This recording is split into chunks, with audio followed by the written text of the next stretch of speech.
اللہ کے راستے میں نکلنے کے لیے اپنی عورتوں کو تیار کرنا، یہ بھی حضور اکرم صلی اللہ علیہ وسلم کی سنت ہے۔ اللہ کے راستے میں نکل کر گھروں کے اندر جا کر عورتوں کو دعوت دینا اس طرح ہی لازم اور ضروری ہے جس طرح مرد جا کر مردوں کو بازاری ماحول میں جا کر مردوں کو دعوت دیں، اس طرح عورتوں کے بھی ذمہ ہے کہ یہ عورتوں کو دعوت دیں۔ یہ عورتیں امت سے خارج نہیں ہیں، یہ خیال غلط خیال ہے کہ اس کام کی ذمہ داری مردوں پر ہے اور عورتوں پر نہیں ہے، یہ خیال غلط خیال ہے، بلکہ یہ کام امت کے ذمہ ہے۔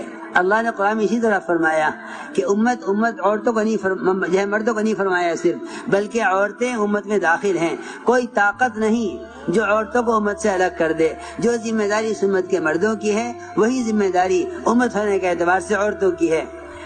بھلائی کا حکم کرنا، برائی سے روکنا، جس طرح مردوں کے ذمہ فرض کیا گیا ہے اس طرح عورتوں کے ذمہ بھی فرض کیا گیا ہے۔ حضور اکرم صلی اللہ علیہ وسلم نے بذات خود عورت کو اللہ کے راستے میں نکلنے کے لیے فرمایا۔ آپ صلی اللہ علیہ وسلم ام حرام بنت ملحان کے گھر میں آرام فرما رہے تھے۔ آپ نیند سے اٹھے مسکراتے ہوئے، آپ کو خواب دکھلایا گیا۔ نبی کا خواب وحی ہوتا ہے اور یقینی ہوتا ہے۔ نبیوں کے ایسا خواب نہیں دکھلائے جاتے جو بے معنی ہوں یا بے ضرورت ہوں۔ آپ خواب سے اٹھے تو مسکراتے ہوئے، پوچھا ام حرام نے کہ آپ کیوں مسکرائے؟ اے ام حرام، مجھے خواب میں ایک جماعت دکھلائی گئی ہے جو اللہ کے راستے میں سمندری سفر کرے گی، کشتیوں میں ایسے بیٹھے ہوئے ہوں گے جیسے بادشاہ کے تختوں پر اطمینان سے بیٹھے ہوئے ہوتے ہیں۔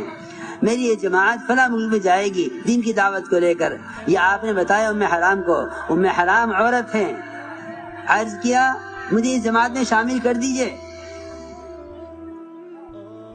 عرض کیا مجھے اس جماعت میں شامل کر دیجئے۔ ام حرام تم بھی اسی جماعت میں شامل ہو۔ یہ نہیں فرمایا نہیں تمہارے کرنے کا کام نہیں ہے، تم بھی اس جماعت میں شامل ہو۔ پھر آپ سوئے، دوبارہ سوئے، روایت میں ہر صفحہ پڑھا کرو تاکہ ہر بات سمجھ میں آئے۔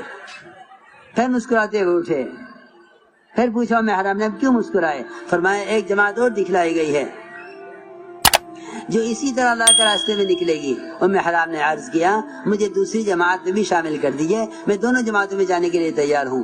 آپ نے فرمایا ام حرام تم پہلی جماعت میں جا کر اس ملک میں وفات پا چکو گی، وہاں تمہاری تدفین ہو جائے گی، اس ملک میں تمہاری قبر بنے گی، تم دوسری جماعت میں کیسے ہو سکتی ہو؟ یہ تھے جذبات عورتوں کے بنائے گئے تھے۔ اس لیے عرض کر رہا کہ ہمارے یہاں عورتوں کی جماعت